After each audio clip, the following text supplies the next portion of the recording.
આજે સતુરબાની પુણ્યતિથિ નિમિત્તે એમના સુપુત્ર અશોકભાઈ, બચુભાઈ તથા સમગ્ર પરિવારજનોએ મળી સુંદર ભજન સત્સંગ રાખ્યું. તે બદલ એમને ખૂબ ખૂબ ધન્યવાદ. આપણને અરસપરસ દર્શન કરાયા. ભજનનો મહિમા પરમાર્થનો કીધો છે અને એ પરમાર્થનું જે કાર્ય કરે છે એને સંત મહાપુરુષો ધન્યવાદ આપતા જ હોય. ધન એ જનની એ જાયો, વૈકુંઠમાં એના વધામણા અવતાર એને સુધાર્યો.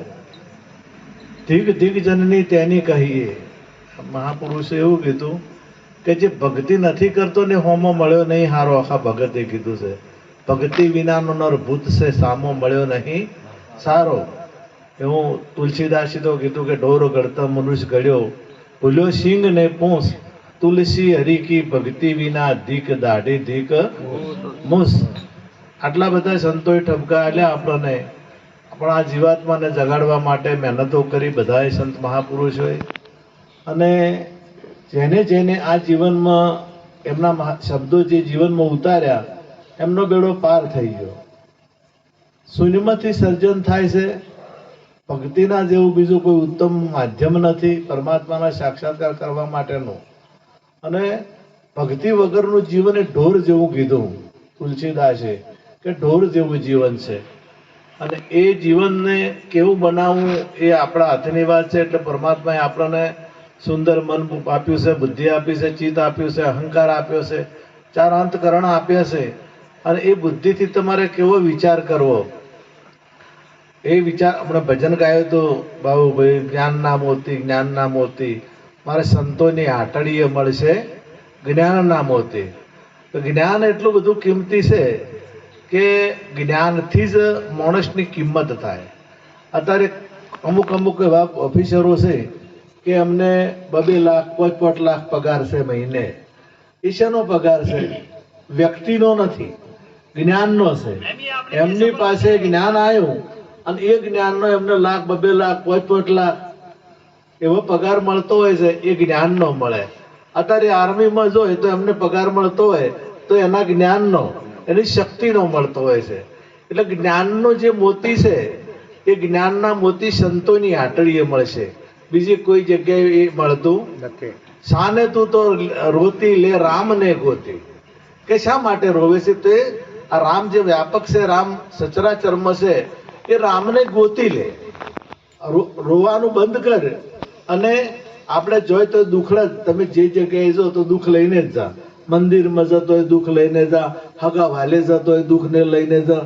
અને આપણે કોઈ બી મિત્ર મળે કે સંબંધી મળે તો આપણા દુઃખના જ ગોણા ગાતા હશે. આપણે પણ આપણને જે સુખ આપ્યું છે એ સુખ આપણને યાદ આવતું.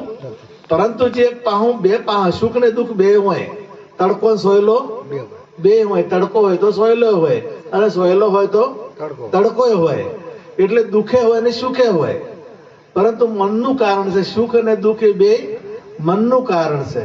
મનને પ્રતિકૂળ પરિસ્થિતિ એ દુઃખ અને મનને અનુકૂળ પરિસ્થિતિ એ સુખ. હવે આપણને આ જીવાત્માને કેવળ જે દુઃખ આવે એ જ દેખાય. જે સુખ હોય છે, આટલું સુંદર શરીર આલ્યું છે એ મોટું સુખ છે. ઓખો આપી છે એ સુખ છે. કોણ આપ્યા છે એ સુખ છે. હાથ આપ્યા છે, પગ આપ્યા છે. આ બધું જે બધા પશુઓના કરતા વિશેષ શરીર આપ્યું આપણને, વિશેષ અંતકરણો આપ્યા આપણને, એ આપણને એરવી એ નહીં દેખાતું. પણ તાવ આવે ને તો એરવી આપણને દેખાય. આપણને કોઈક પરિસ્થિતિ વીક આવી હોય તો એ આપણને દેખાય. કોઈક પોઝિશન ખરાબ આવી હોય, પરિસ્થિતિ ખરાબ આવી હોય તો એ દેખાય. આ બુદ્ધિ છે ને દુઃખ ગોતતી હોય, દુઃખ જ. એટલે કીધું કે શાને તું રોતી લે રામને ગોતી. ધણી છે તારો મોટો. આ ધણી ઘણો મોટો છે. આપણો વિશ્વનો જે વિશ્વપતિ કીધો છે એના જેવો બીજો કોઈ મોટો ધણી નથી. તમામે તમામ દેવોથી જો હતી કોઈ દેવો પણ જેની પ્રાર્થના કરે છે, દેવો પણ જેને ભજે છે, એવો આપણો ધણી પરમાત્મા છે. અને એ પરમાત્માનો આપણે જગત આખું ફોટા લઈને ફરે છે. જે પરમાત્મા પ્રત્યક્ષ છે, જે સાક્ષાત છે, એના લોકો એ ધણીને ઓળખવાની કોશિશ કરતા. સંતો ભક્તો તો એટલા સુધી પહોંચે જ છે, પરંતુ જીવ જગતના લોકો જે છે, આ તમામ જીવાત્માઓ છે, એ ફોટા પાછળ પડ્યા છે. હવે ફોટો કંઈ આપતો નથી. તો કે તું ફોટો મૂકી અને એ જે ધણી છે, જે ફોટા વાળો છે, એને તું ઓળખી લે. મૂર્તિ મૂકીને મૂર્તિ વાળો જે છે એને તું ઓળખી લે. જે ફોટા વાળો છે એ આપણું કલ્યાણ કરશે. ફોટો બરાબર છે, ફોટો તો લઈ જવા માટે છે, કારણ કે ફોટે ને ફોટે આપણે વળગી રહે તો મેળ આવે નહીં. પણ ફોટો આગળ લઈ જવા માટે મૂર્તિ પ્રેરણા બને છે. અને મૂર્તિ ત્યાં લઈ જવા, મૂર્તિ વાળો જે છે એ પરમાત્મા મૂર્તિથી જુદો છે. વ્યાપક પરમાત્મા ખરો, મૂર્તિમય ખરો, પણ એ અવ્યક્ત છે, વ્યક્ત નથી. અને જે વ્યક્ત છે, તમે બધી જગ્યાએ પરમાત્મા આત્મા બધી જગ્યાએ જ છે, પરંતુ તમારે કદાચ આ ભેંસ હોય ને ભેંસનો ફોટો હોય, આ તો ફોટો ટનાટણ ભેંસનો હોય, આ તો એ દોવા ના દે કે દૂધ હાલે નહીં. તો જે સાચી ભેંસ હોય એના પાસે જવું પડે ને. જે સાચી ભેંસ હોય એ દૂધ આપે, પેલો ફોટો દૂધ આપે. ભેંસ તો કમ્પ્લીટ દેખાવમાં બધી રીતે કમ્પ્લીટ છે, પરંતુ દૂધ આપી શકે એવી એની શક્તિ નથી. એમ જે રામની મૂર્તિ હોય, કૃષ્ણ પરમાત્માની મૂર્તિ હોય, કે ગમે તેની આપણા માતા પિતાની મૂર્તિ હોય, ફોટો હોય, તો એ ફોટો આપણે જ્ઞાન આપી શકે નહીં. એટલે કીધું કે તું ફોટા બરાબર, પણ જે ફોટા વાળો છે એને એનો કોઈ જગમાં જોટો નથી, એનો કોઈ જોડ બીજી છે એ જગમાં એના જેવો બીજો કોઈ છે જ નહીં. પરમાત્મા જેવો બીજો કોઈ છે નહીં, એના તોલે બીજું કોઈ આવે નહીં. એટલે જગમાં એનો જોટો મળતો નથી. એટલે એને શોધવાની વાત કરી. અને એને શોધવા માટે કદાચ અત્યારે તો પહેલાની પોઝિશન તકલીફો ઘણી હતી. પહેલા ભજન કરવું એ કાઠું હતું. હમણાંથી આપણે થોડાક વર્ષોથી તો એટલું બધું સુખ આવ્યું છે. દરેક ઘરમાં સાધનો છે. રાતના ગમે એટલે જઈને આવવું હોય અને જઈને આવવું હોય, આમ માયકો, સુંદર પ્રસાદ, ટણાટણ નાસ્તો આવે, પ્રસાદ આવે, ચા આવે કેટલાય વખત. અને પહેલા સંતો ભક્તોને બહુ તકલીફ હતી. આપણા સંત તુલસીદાસની વાત હમણાં નીકળી હતી, તો સંત તુલસીદાસ થઈ ગયા, એને ખૂબ તકલીફ હતી. એ ઉત્તર પ્રદેશના ગોંડા જિલ્લામાં એ ગામ છે, અને એ ગામમાં એમનો જન્મ થયો, મોટી ઉંમરે થયો. મોટી ઉંમરે એમના પિતાનું નામ આત્મારામ હતું. હવે આ જન્મ થયો એટલે એમનો જે દેખાવ એટલો બધો જબરો નહોતો. દેખાવ જબરો નહોતો. થોડા સમય પછી એમના પિતા મરી ગયા. પછી થોડા સમય પછી એમના માતા મરી ગયા. પછી એમને જે દાસી હતી ને એ દાસી મોટા કર્યા તુલસીદાસને. અને થોડાક વર્ષના થયા અને એ દાસીએ મરી ગયા. દાસીએ મરી ગયા એટલે પછી એમણે કીધું કે હવે મારે શું કરવું. પરમાત્મા માર્ગ ઉજવાડતો હોય છે, અને આપણે દરેક માર્ગ તો ઉજવાડે છે, પણ એ માર્ગ આપણને ઉજતો નથી. આપણે આજના યુવાનો જોવા જ તો હમણે આ ભજન ચાલતા હતા, અને હું એનું હાટું બધી જગ્યાએ થોડાક જણા શેટે મોબાઈલ વપરાતા જ હોય લે. પણ મોબાઈલ તો તમારા પાસે ગુજામ કાયમી હોય જ છે. તો તમે જો કરો એની ના નથી, પણ ઘડીક વાર આપણને સમય મળ્યો છે, તો સમયનો સદુપયોગ કરી અને બે શબ્દો જો આપણા જીવનમાં ઉતરશે તો બેડો પાર થઈ જશે. પણ હું એને વભળવું જ નહીં. હું એને આ વાતો ગમતી જ નથી. આપણી ભારતીય સનાતન સંસ્કૃતિ જે છે એ સંસ્કૃતિની વાતો ગમતી નથી.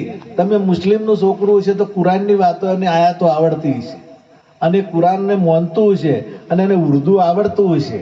હવે આપણે છે આ તો આપણે ગીતાની વાત એને ખબર ના હોય, પણ પેલા જે મોબાઈલમાં જે આવતું હોય ને, જે કોમેડિયનો આવતા હોય કે જે કોઈ આવતું હોય એની એ જબર ખબર રાખે. હા, ગૂગલ ભાઈ બધી ખબર રાખે, બધી આપણને એ બધી એને ખબર હોય. પણ આપણા ગ્રંથો શું કહેવા માંગે છે, આપણી સંસ્કૃતિ શું છે, આપણો ધર્મ શું છે, આપણું કુળ શું છે, એ આપણને ભૂલી જશે. કુળ તમારું કુળ કેવું છે, કુળ કેમ ભૂલી જાય છે? તમારું કુળ જેવું તેવું નથી. તમે પરમાત્માના કુળ ના છો. તમારું કુળ મોટું છે, જેવું તેવું કુળ તમારું નથી. એ કુળની ખબર નથી. આપણે તો કોઈ પૂછે કે તમે કયા કુળ ના છો, તો કોઈ કહે પટેલ છે, કોઈ કહે ઠાકોર છે, કોઈ કહે દરબાર છે, કોઈ કહે હરિજન છે, કોઈ કહે આ બધો. પણ એનાથી એનું અધિક કુળ મોટું છે, અને એ કુળ છે પરમાત્માનું. અને અહીંયાથી તમે આયા છો તો એ કુળને ભૂલી અને આપણે બીજું નાનું પકડી લીધું છે. એટલે એ યાદ રાખવા માટે આ યાદ રાખવા માટેની હારી મહેનત છે. એ જેનું પોતાનું કુળ જે ભૂલી ગયો છે એ કુળમાં લઈ જવાની હારી કોશિશ છે સંતોની. પરંતુ મને મોબાઈલમાં ઊંચા જ આવતા નથી. મને ચોથું આર્યું આવે છે. એટલે તુલસીદાસને વિચાર થયો કે મારે કંઈક, એટલે અયોધ્યા જ્યાં અયોધ્યા નરસિંહદાસના એ દરવાજો ખખડાયો, ભાઈ તું કોણ છે? એટલે કે હું દુઃખનો માર્યો છું, મારે માં નથી, બાપ નથી, પિતા નથી, કોઈ કુટુંબ, કારણ કે સહારો મારે કોઈ નથી. તો કે આ હવે ચિંતા મત કર. અને હું રે અહીંયા ભણ્યા, સંસ્કૃત ભણ્યા, વિદ્વાન થયા પછી એ હમણાં ઘેર એમને કીધું એમના ગુરુ મહારાજે કે હવે તું જા, હવે તારે સંસાર મોડવાનો છે, લગ્ન કરવાના છે, લગ્ન કરી અને પ્રજાતંતુને તું વધાર. એટલે પેલો કે મારે લગ્ન કરવા, તુલસીદાસ કે મારે લગ્ન કરવા નથી. એટલે સંતોએ, મહાપુરુષોએ કોઈ દાડો જે જ્ઞાની પુરુષોએ ફક્કડ થવાનું કીધું નથી. એમણે કીધું કે ના, મારો આદેશ છે, તને ગુરુનો આદેશ તારે માનવો પડે, અને તું વિદ્વાન થયો છે તો પ્રજાતંતુને વધારવાની તારી ફરજમાં આવે છે, તો તારે લગ્ન કરવા પડશે. લગ્ન કરવા માટે તારે જવું પડશે તારા ગોમ. હવે આટલો વિદ્વાન થયેલો, ભણી ગણી થયેલો, એટલે વાત તો સોની રહે ના, વાત સોની ના રહી. ગોમમાં આવ્યા, ગોમમાં આવતા ની સાથે ખારું કુટુંબ હતું, અને કુટુંબનો સીધો એક ચોદીનો સિક્કો એમના હાથમાં મૂકી દીધો. એમના જે કન્યાના બાપ હતા ને, એમને ચોદીનો સિક્કો મૂકી દીધો કે મારી દીકરીનું માગું. આવતાની સાથે જ થોડો સમય થયો, લગ્ન થઈ ગયા. લગ્ન થઈ ગયા ને જ્યારે લગ્ન થાય ને એટલે મોહ પણ આવે. મોહમાં એટલા બધા તુલસીદાસ અંધ થઈ ગયા કે એમની પત્ની રત્નાવળી સિવાય બીજું દેખાય જ નહીં. રત્નાની વગર એ રહી શકે ના, એક દાડો પણ રહેવરાય ને. ઊંઘ ના આવે, જો એ ના ઘેર હોય તો ઊંઘ ના આવે, એ ઘેર ના હોય તો ખાવા ના ભાવે. હવે આવો થોડોક સમય થયો ને મને પિયોર જવાનું થયું, એટલે તુલસીદાસને કીધું કે મારા પિયોર જવું છે. અને કોઈક પ્રસંગ હશે. તુલસીદાસ કે તારા વગર હું રહી નાખું, એક મિનિટ નહીં રહી નાખું. અને એવો સંજોગ કે એ હાથે જઈ કે એવું નહીં, હાથે નતું જઈ કેવું, એટલે કે તારે મન મિલીને જવાનું નહીં, હું એકલો રહી ના રહી શકું. હવે આ બારે જા, અને પડોશણ હતી, પડોશણને ભળાયો કે મારા ઘરવાળાને તમે રોધીને ખવડાવજો 2 દાડા, અને મારા પિયર મોજો છું. અને ખવડના તુલસીદાસ ઘેર આવ્યા તો જોયું તો તાળું રાખેલું. તાળું જોઈને બાજુમાં પૂછું કે ચોઈ ગયા મારા ઘરવાળા? એ તો કે પિયર જ હશે ને, જમવાનું તમારે અમારા ઘેર છે, હું જમી લ્યો આજ, અને 2 દાડે આવશે. એટલે કે મને ખાવા નહીં ભાવે. મોહ છે ને વધડો કરી નાખે. જ્યાં દેહ સાથેનો મોહ છે ને એ મોહ કહેવાય, અને પ્રેમ છે ને એ આત્મા સાથે હોય. પ્રેમ કેરા પંથમાં પ્રેમી હજારો થઈ ગયા, વહેમમાં ભૂલા પડેલા જો હતા ત્યો રહી ગયા. એટલે પ્રેમ, શુદ્ધ પ્રેમ છે ને એ બધા ગોપીઓને પરમાત્મા શ્રી કૃષ્ણ સાથે પ્રેમ હતો, મીરાબાઈને પરમાત્મા સાથે પ્રેમ હતો. આપણને પ્રેમ હોવો જોઈએ. પ્રેમ કેરા દર્દમાં દર્દી દવા લેતો નથી, દર્દે દિલને દિલમાં ઓછું થવા દેતો નથી. એટલે પ્રેમ હોવો જરૂરી છે, પણ મોહ એ જરૂરી નથી. મોહ છે અધરા, આપણે ધૃતરાષ્ટ્રને મોહ હતો, એમના જે પુત્રો હતા 100 એ પુત્ર ઉપર મોહ હતો. મોહમાં હાચી સલાહ આલી. અને અત્યારે તમે ઘણા છોકરા નાના હોય એટલા બધા મોહમાં ફસાઈ જાય માતા પિતા ને, એટલે સાચી શીખ આપી શકે, સાચી સલાહ આપી શકે નહીં. અને મોટું થાય એટલે અવળું જાય, મોટું થાય મોહમાં અંધ થઈ જાય છે. એટલે મોહ કહેવાય. માસ્તર જો કદાચ બાળકને મારતો હોય ને તો એ પ્રેમને લઈને મારતો હોય, કારણ કે એનું ભણતર વધે, એની શિક્ષા વધે.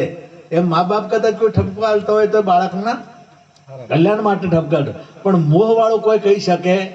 હવે તુલસીદાસ ને તો એટલો બધો મોહ થયો એટલે ખાવા ના પાયું, અને રાતો રાત ત્યાંથી હેડ્યા.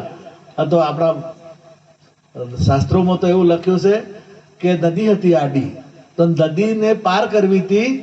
તો રાતના શું મળે, તો નાવડું મળ્યું, નાવડામાં બેસી ગયા, અને હાથે હલેસા મારતા મારતા કોઠે પહોંચ્યા તો વંડો હતો, વંડી દોરડું લટકતું હતું, દોરડી ઉપર સડી ગયા, અને સડીને રત્નાવળીને જગાડ્યા.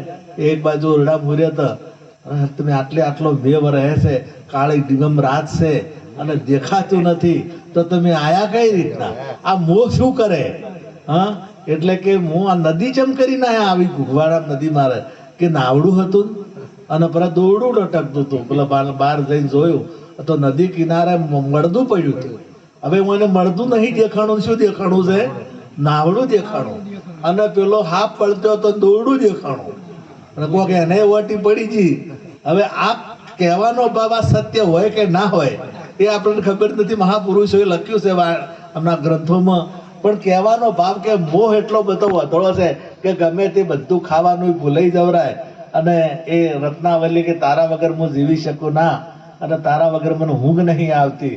રત્નાવલી કે અરે તમે આ શરીર જે મોસનું છે, જે રક્તનું બનેલું છે, જે હાડકાનું બનેલું છે, એમાં જે લોહી છે, એમાં જે ગંદવેડે ભરેલો છે, અને એના પ્રત્યે આટલો મોહ થયો તો મને. અને આ તો એક દાડો રહેવાનું નથી.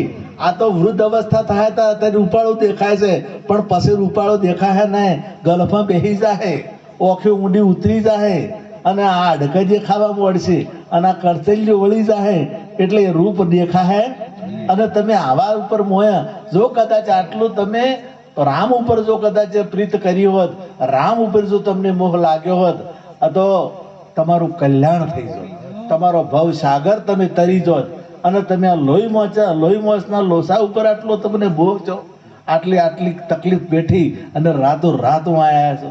એક ઝટકો લાજી જો અને પગે લાજી, એમના ઘેરથી ને રત્નાવલીને ગુરુ મોની અને પગે લાગી અને પાછા વળી ગયા હતા ગુરુના અહીંયા પહોંચી જાય કે મારે હવે આ મારે અમર રહેવું નથી. અને પછી તમે જુઓ તુલસીદાસે કેટલા ગ્રંથો લખ્યા, રામચરિત માનસની રચના કરી. રામચરિત માનસ અત્યારે આખા વિશ્વમાં પ્રસિદ્ધ છે, રામચરિત માનસ.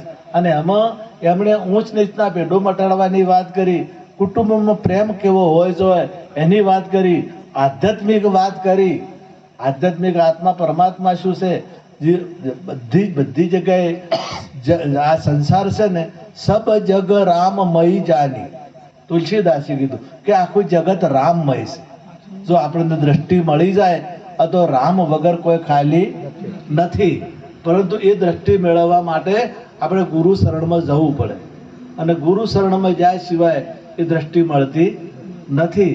એટલે દરેકને ગુરુની પણ જરૂર છે. અને આપણી સંસ્કૃતિ, આપણે જે ભારતીય સંસ્કૃતિ છે, એ સંસ્કૃતિને ઉજાગર કરવા માટે જ્ઞાન વગેરે ઉજાગર થાય એવી નથી. એટલે કોઈ પણ યુવાન, ખરેખર તો યુવાન જ જરૂર છે હારી. હવે આ બધા જે વૃદ્ધ થઈ ગયા છે એ તો શું કરવાના છે? હા, એ તો કોઈ પેલા યુવાન હોય તો એ કંઈક કરી શકે. અને તુલસીદાસજી યુવાન હતા અને એ મહેનત કરી તો આટલું નામ થયું નાખવું. આખા વિશ્વમાં જેનું નામ છે એ જેવી તેવી કોઈ બાબત નથી. એટલે એવા પુરુષો તમે એવી તકલીફો વેઠી, માતા પિતા વગર હતા તોય તમે એટલા મહાન થયા છે. અને આપણે તો સગવડું મળે છે, અને આપણે સગવડોમાં જો કદાચ ભજન ના કરી શકે તો પછી શું કોઈ આપણાથી કંઈ થાય નહીં. આટલું કઈ મારી વાળાને વિરામ આપું. સદગુરુ